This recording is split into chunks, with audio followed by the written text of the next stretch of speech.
My husband, Oliver, and I had been planning this vacation for months. A week at a beautiful beachfront resort, far from the stress of work and daily responsibilities, was exactly what we needed.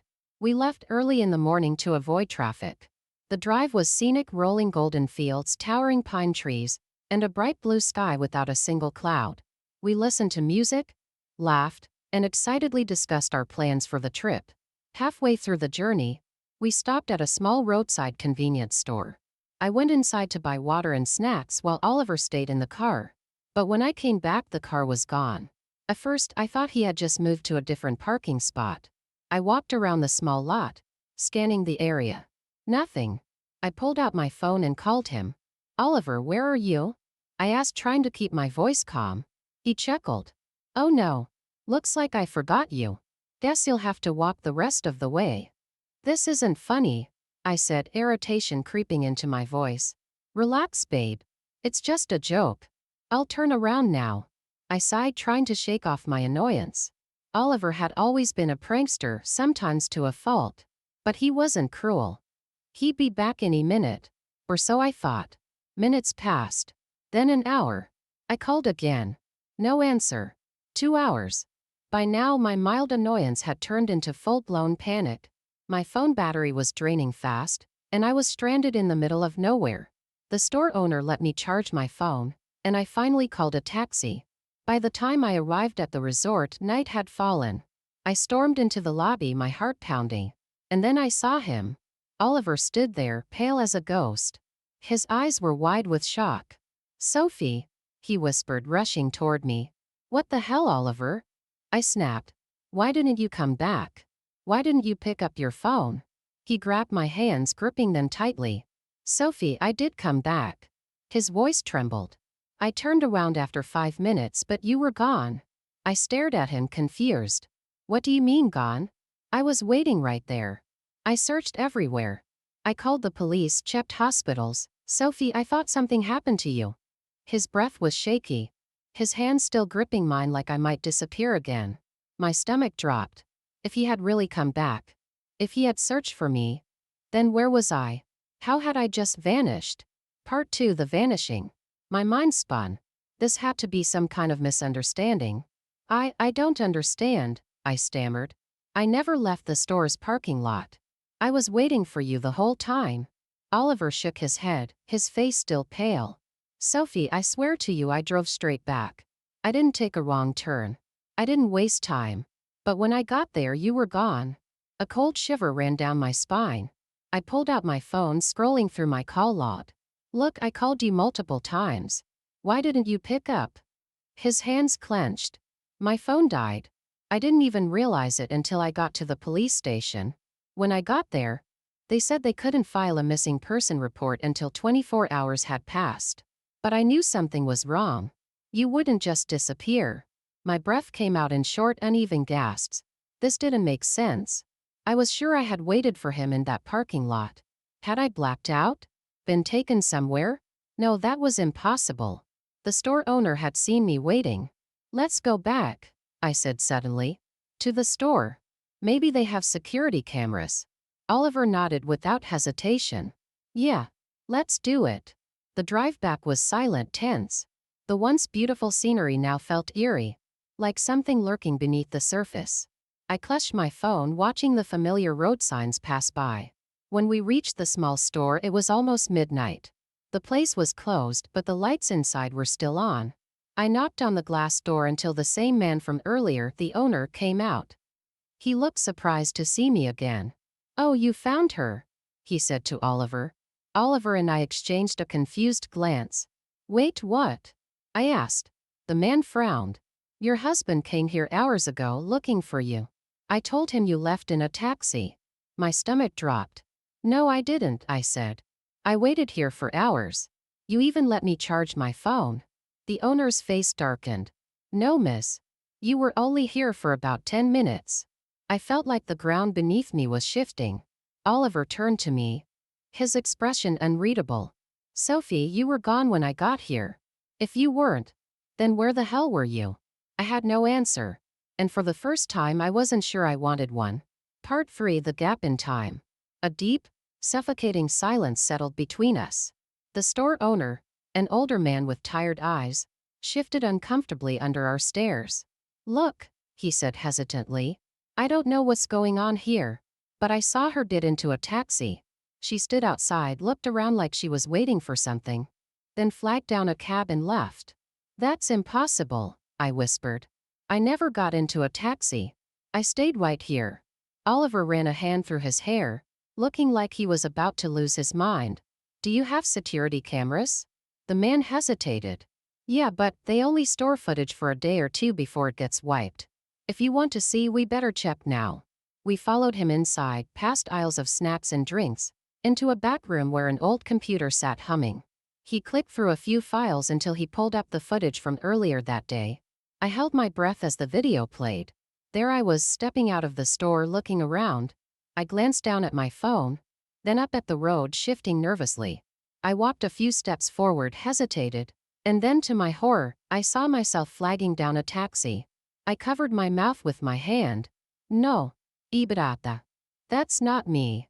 The woman on the screen looked like me, moved like me, but I had no memory of this happening.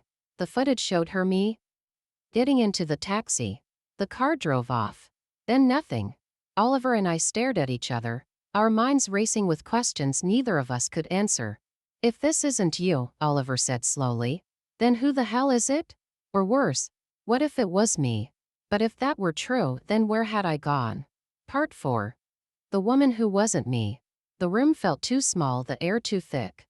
My chest tightened as I stared at the screen, watching myself, or someone who looked exactly like me, disappear into the taxi.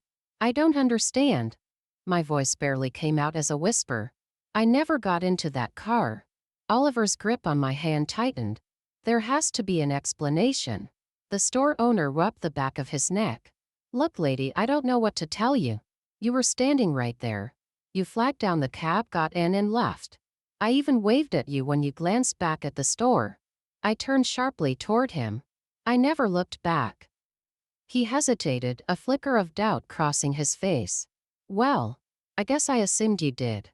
You looked at me, but now that I think about it, your eyes seemed kind of blank." A chill crept up my spine. Oliver exhaled sharply. "Okay, maybe this is some kind of memory lapse. Maybe Sophie was disoriented, maybe." I shook my head violently. "No. I know where I was. I waited in that parking lot for hours. My phone log proves it." Oliver fell silent. The store owner looked between us, clearly eager to be done with this strange conversation. "If you want, I can give you a copy of the footage. But that's all I can do." I nodded numbly. "Yes, please." Part 5. The taxi that vanished. Back at the resort, Oliver and I sat on the bed, laptop open, watching the footage over and over again. Every time the same thing happened.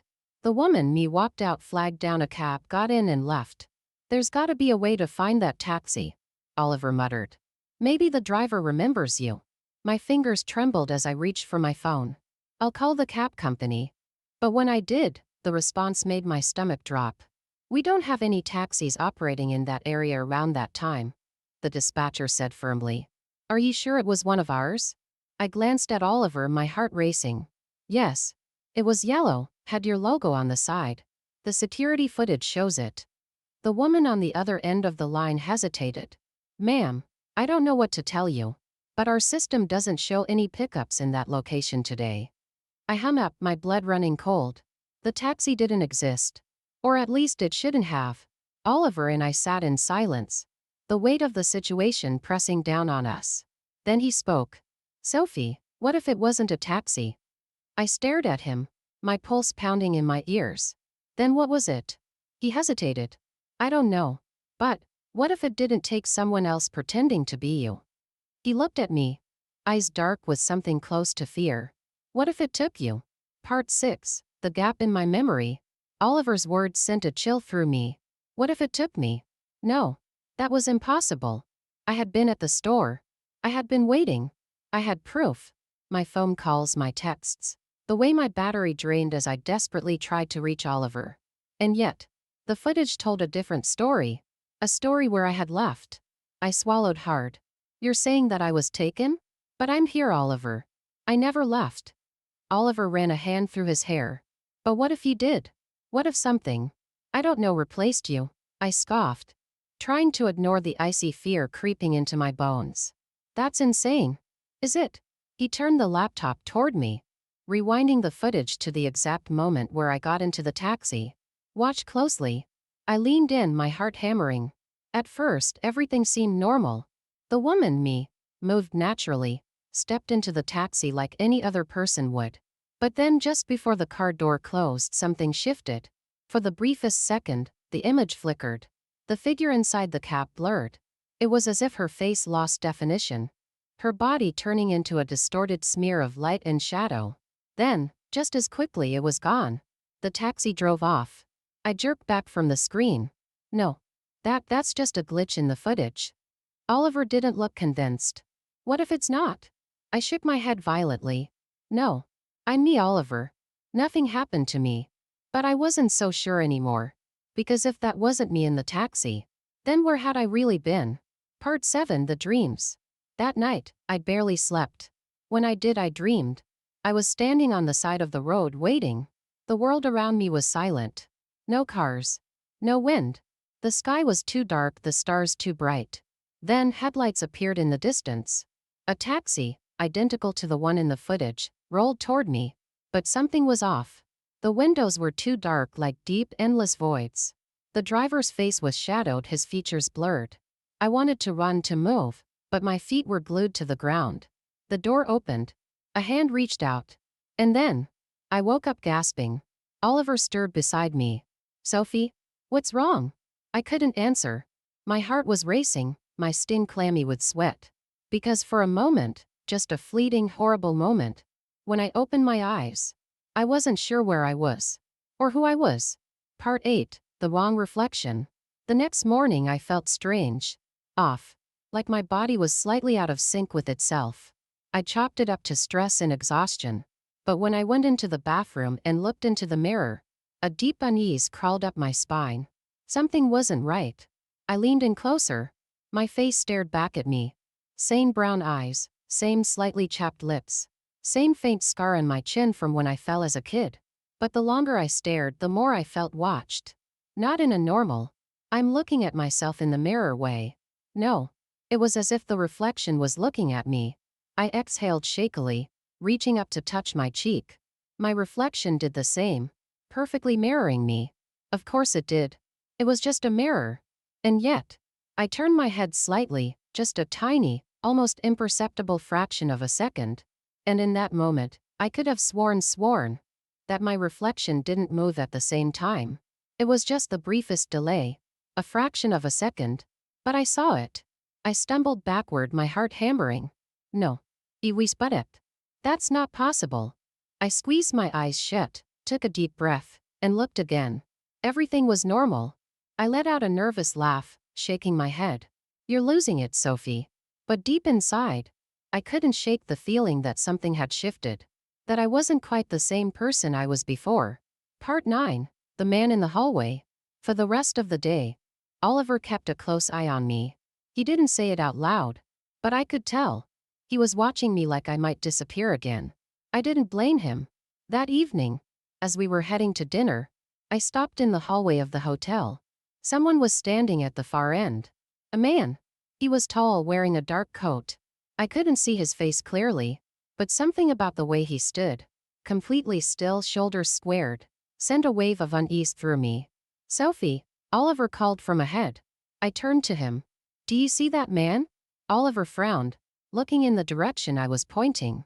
What man? I snapped my head back toward the hallway. The man was gone. A chill raced through my veins. My mouth went dry. Never mind. But as we walked away, I felt a strange crawling sensation on the back of my neck. Like someone was still watching. Part 10, The Taxi Returns. That night I couldn't sleep. Every time I closed my eyes, I saw flashes of things I didn't understand. The taxi. The dark windows. The hand reaching out. At some point I got up, restless, and walked over to the balcony. The resort was peaceful, the waves crashing in the distance. And then, I saw it. Parked near the entrance of the hotel. A yellow taxi. It was identical to the one from the security footage. My breath hitched. It shouldn't be here. I grabbed my phone, my hands shaking, and zoomed in to take a picture. And just as I was about to press the shutter, the back door of the taxi slowly opened, like it was waiting for me. I stumbled backward, my stomach twisting into a knot of pure terror. No, no. I turned and ran back into the room, locking the balcony door behind me. I climbed into bed, pulling the covers over myself like a child hiding from a nightmare. I didn't know what was happening to me, but I knew one thing. Something wasn't right. And whatever was in that taxi, it wasn't done with me yet. Part 11. The passenger. I barely slept. Every time I closed my eyes, I felt the presence of something outside. Watching. Waiting. By morning, I almost convinced myself that I had imagined it, that the taxi hadn't really been there. Maybe it was a trick of my exhausted mind. But then I checked my phone. My stomach turned, because in my camera roll there was a photo. A blurry, grainy image of the yellow taxi parked in front of the hotel. And in the back seat, barely visible through the tinted window, there was a figure. Someone sitting inside. Someone who looked exactly like me. I dropped the phone with a sharp gasp. Oliver stirred next to me. Sophie. I couldn't speak. I just pointed at the screen with a trembling hand. Oliver frowned, picking up the phone. His face paled as he examined the picture. No. That can't be real. But it was. It was right there. I grabbed my phone and checked the timestamp. The photo had been taken at 3:17 a.m. I didn't remember taking it. A cold realization settled over me. What if I had taken the picture? What if I had gotten up in the middle of the night, without knowing, walked to the balcony and seen myself sitting in that taxi? I clutched Oliver's arm. We need to leave. Now. He didn't argue. He just nodded. Part 12. Nowhere to run. We packed our bags in record time. My hands were shaking so badly that I nearly dropped everything. Oliver kept glancing out the window. I don't see it, he muttered. The taxi. It's not there. That didn't make me feel better. We rushed downstairs to the lobby, checked out, and practically ran to our car. Oliver started the engine. I exhaled a breath of relief as we pulled out of the resort's parking lot. The tension in my chest eased. Until I saw it. The yellow taxi. It was waiting at the end of the road, just before the turn onto the highway. My blood turned to ice. The driver's face was hidden behind the shadow of his cap, but I knew he was watching me. And in the back seat, barely visible through the window, I saw the passenger again. Me. My own face. Expressionless. Empty. I gripped Oliver's arm. Drive. Now. He didn't hesitate. He slammed his foot on the gas and we sped past the taxi. I twisted in my seat looking back. The taxi was still there. It hadn't moved. But the back seat was empty. Part 13. The call. We didn't stop driving for hours. I couldn't breathe properly until we were miles away from the resort. Deep into the highway, surrounded by nothing but open road. Only then did Oliver finally speak. What the hell is happening? I didn't have an answer. We decided to stop at a gas station to refuel and catch our breath. Oliver got out to pump the gas while I sat in the car, staring at my phone. I opened my camera roll again. The picture was gone. My stomach dropped. I searched every folder, every backup. It wasn't there. Like it had never existed. My phone suddenly buzzed. An unknown number. I hesitated but picked up. Silence on the other end. Then, a voice. We're not finished yet. I dropped the phone, my entire body breaking out in chills. The call had come from my own number. Part 15. The reflection moves first. By the time we reached home, it was late. I was exhausted, but fear kept me wired. The moment we stepped inside, I felt off. Like the house wasn't mine. Like I had stepped into a place that looked like home but wasn't. I shook off the thought. You're paranoid, Sophie. Oliver went to take a shower, and I found myself drawn to the hallway mirror. My reflection stared back at me. Normal. Familiar. And yet, I reached up, slowly running a hand through my hair. For a split second, just barely, my reflection didn't move at the same time. I gasped, stumbling backward. No. No. No. No. I turned and ran into the bedroom, my heart pounding. Oliver was standing in the doorway of the bathroom, a towel around his shoulders. Sophie? What's wrong? I couldn't tell him. Not yet. Because suddenly, a terrifying thought had crept into my mind. What if the thing in the mirror wasn't just a reflection? What if it had been watching me this whole time? What if it was waiting for something? Part 16, the final message. That night, I refused to look into any mirrors. I crawled into bed, pressing myself close to Oliver, his warmth the only thing keeping me sane. At some point, I drifted into a restless sleep, and I dreamed. I was standing on the side of the road again. The same endless quiet highway. No wind. No sound. Then headlights. The taxi. It rolled toward me, stopping just inches away. The back door slowly creaked open. I wanted to run. I tried to run. But my body didn't move. A voice, soft, distant, whispered from inside the car. You left something behind. I turned my head, my heart hammering. And I saw her. Me. Sitting inside the taxi, staring at me with hollow, empty eyes. You're in the wrong place, Sophie. I woke up with a scream. Oliver jolted awake beside me. Sophie? What happened? I clutched my chest, gasping for breath. Something wasn't right. I scrambled out of bed and ran to the mirror. For a long time I just stood there, staring at my own reflection. Was it me? Or was it her? Then, the reflection smiled. I didn't. And? Or is it just the beginning? Part 17, the wrong Sophie. I stumbled backward, my breath hitching. No, that wasn't possible. My reflection, it had smiled first. Oliver appeared behind me, groggy and concerned. Sophie? What are you doing? I couldn't answer. My mind was spinning. I lifted a trembling hand, watching as my reflection did the same. Perfectly in sync. Had I imagined it? Was my exhaustion making me see things? Oliver placed a hand on my shoulder, his warmth grounding me. Sophie, you're scaring me. I forced myself to breathe. I thought I saw something. He frowned but nodded slowly. Come back to bed. Please. I hesitated. Just before I turned away, I whispered to my reflection. Are you me? Nothing happened. Of course nothing happened. But as I walked away, I swore I felt something watching me. Something still smiling. Part 18. The call that shouldn't exist. The next morning, I woke up to a notification on my phone. A new voicemail. My stomach twisted. I didn't remember getting a call. Hands shaking, I pressed play. First, there was only silence. Then, a soft, distant voice. You left something behind, Sophie. My blood ran cold. It was the same voice from my dream. Then, just before the recording ended, I heard something else. A faint echo. Like someone whispering at the same time as me. Like two voices layered together. One of them was mine. I threw the phone onto the bed, my heart slamming against my ribs. No, this wasn't real. It couldn't be real. But deep inside I knew the truth. I had left something behind. Or worse, something had followed me home.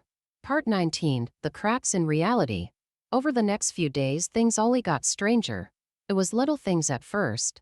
My phone would buzz with calls from unknown number. But there was never anyone on the other end. I would leave a room and come back to find things slightly off. A chair moved. A door left open that I swore I had closed. Oliver started noticing too. Did you move my keys? He asked one morning. I shook my head. No. He frowned. I swear I left them on the counter. But I just found them. In the fridge. We laughed it off. But deep down I wasn't laughing. Because I had found things in strange places too. A pair of shoes neatly lined up by the door. Shoes I hadn't worn in days. My hairbrush sitting in the sink still tangled with someone's hair. The worst part? One night as I got into bed, Oliver wrapped an arm around me half asleep and murmured, I'm glad you're back. I stiffened. Back from what? His eyes fluttered open slightly. You said you were glad I was back. Oliver frowned, confusion creeping into his sleepy face. Didn't you just go to the kitchen? I felt my stomach drop. No. Iwi spun up. His grip on me tightened. Then who had he seen? Part 20. The thing in my skin. That night I dreamed of the taxi again. The headlights cut through the darkness. The door opened. And I was inside staring at me. But this time she wasn't empty-eyed. She was smiling. And then, in a voice that sent ice through my veins, she whispered, "You don't belong here." I woke up gasping, only to find Oliver sitting up beside me, staring at me with wide, terrified eyes.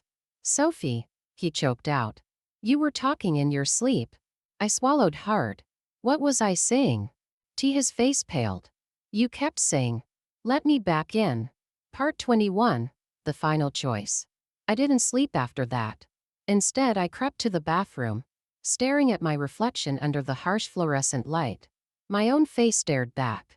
Same features, same tired eyes. But now I wasn't sure. Was it really me? I reached up, pressing my palm against the mirror. For a moment, nothing happened. Then, my reflection smiled again. And this time I didn't. I stumbled backward, heart hammering. This wasn't my reflection. It was her. The other me.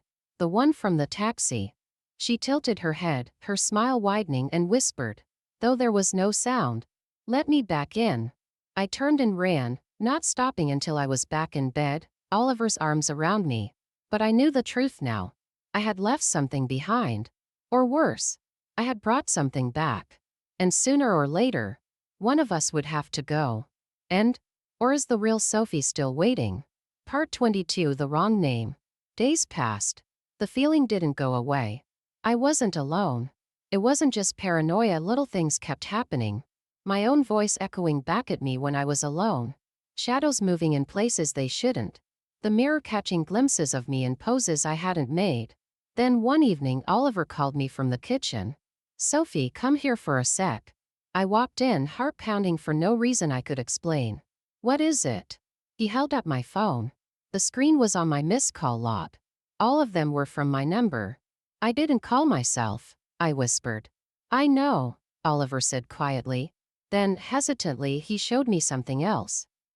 He had recorded one of the voicemails. I pressed play. A distorted version of my voice whispered, "You are not Sophie." The phone slipped from my hands. I wasn't sure if I had screamed or if that was just in my head. Part 23. The stranger in my house. That night, I locked the bedroom door.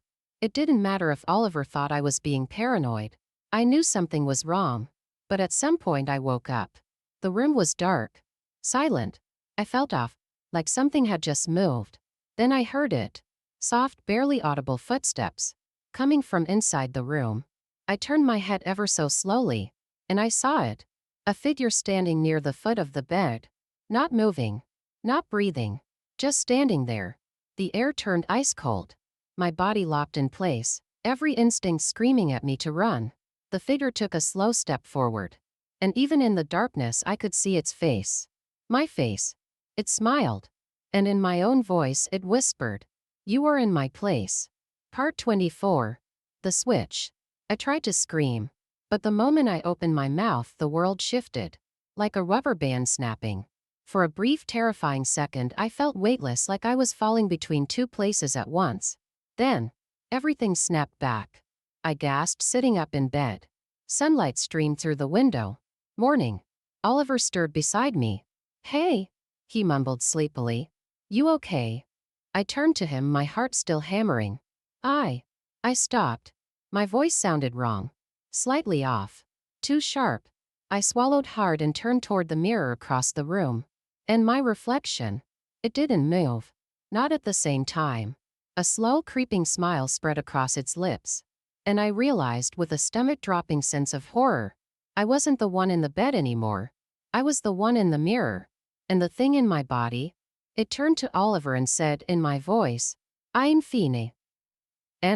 Or has Sophie just begun? Part 25, Trapped. I slammed my fists against the glass, but no sound came out. Oliver sat on the bed, rubbing his eyes, oblivious to the horror playing out right in front of him. I could see her, the thing wearing my body, stretching lazily, rolling its shoulders like it was getting comfortable in its new skin. I screamed. I pounded on the mirror. Nothing. My reflection was gone. Because I wasn't in the mirror. I was behind it. Part 26. Watching myself live. Days passed. Maybe weeks. Time felt different here. Sluggish and endless, like I was trapped in a dream that refused to end. I watched as the thing pretended to be me. It smiled when Oliver kissed it. It laughed in my voice. It went about my life flawlessly, without hesitation, without suspicion. But it wasn't me. It was something else. Something that had been waiting. I don't know how long it had been watching me, mimicking me, learning how to wear me like a mask. But now it had everything it wanted. And I was nothing. Just a shadow behind the glass. Part 27. The cracks appear. First, it was perfect. It was better than me. It never forgot where it put things. It never lost its temper. It never got sick. Oliver was happier than ever. But then little things started to go wrong. Oliver frowned one morning. Sophie, why were you just standing in the hallway last night? The thing tilted its head, smiling. I wasn't.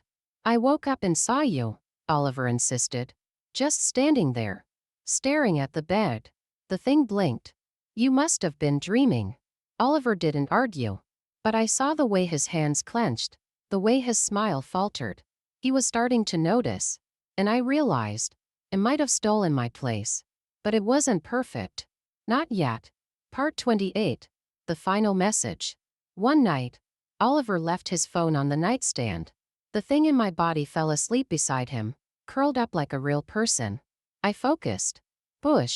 Willed myself into the device, into the screen, into any crack I could reach. The phone lit up. A text appeared on the screen. Unknown number. I'm still here. Oliver woke up to the notification. He frowned, rubbing his eyes, and unlocked the phone. Then his face paled. Because below the text, there was a picture. A blurry, grainy image taken in the reflection of the mirror across the room. Of me. The real me. Standing behind the glass. Mouth open in a silent scream. Eyes begging. Let me out. Part 29. The choice. Oliver didn't sleep the rest of the night. The thing in my body pretended not to notice, but I could see it watching him out of the corner of its eye. Waiting. Calculating. The next day, Oliver stood in front of the mirror. Staring. He didn't see me. Not yet. But he knew something was wrong. He whispered. Sophie? And this time, I whispered back. Help me. His breath caught. Because for the first time, he heard me. And the thing in my body, it turned. And it heard me too. Or the beginning of the real fight. Part 30. The mirror between us. The thing in my body turned toward Oliver, its face twisting into something unreadable. You look pale, it said softly. Bad dreams. Oliver didn't answer. He kept staring at the mirror. At me. He heard me. He knew. I slammed my hands against the glass, desperate, frantic. Oliver, please. It's not me. You have to get me out. His breath hitched. The thing placed a hand on his arm. Hey, it whispered. You're staring me. What's wrong? But now Oliver was looking at both of us. Really looking. And for the first time he hesitated. Part 31. The fracture. I didn't know what he would do. But then Oliver did something neither of us expected. He picked up the lamp from the nightstand and smashed it against the mirror. The world shattered.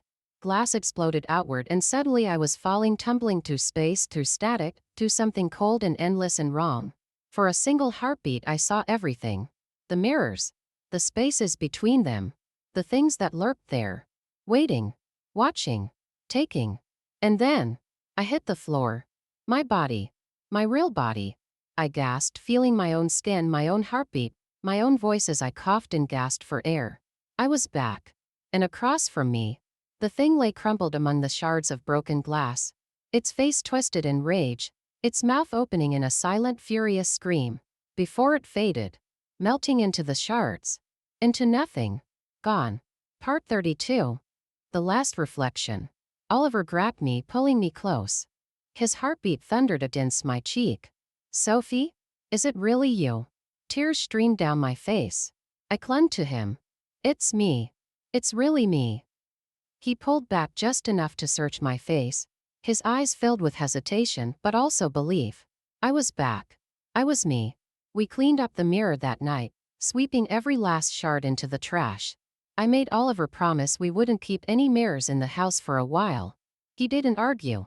But sometimes when I pass by a reflective surface like a window or the screen of my phone, I swear I see something move just a little too late.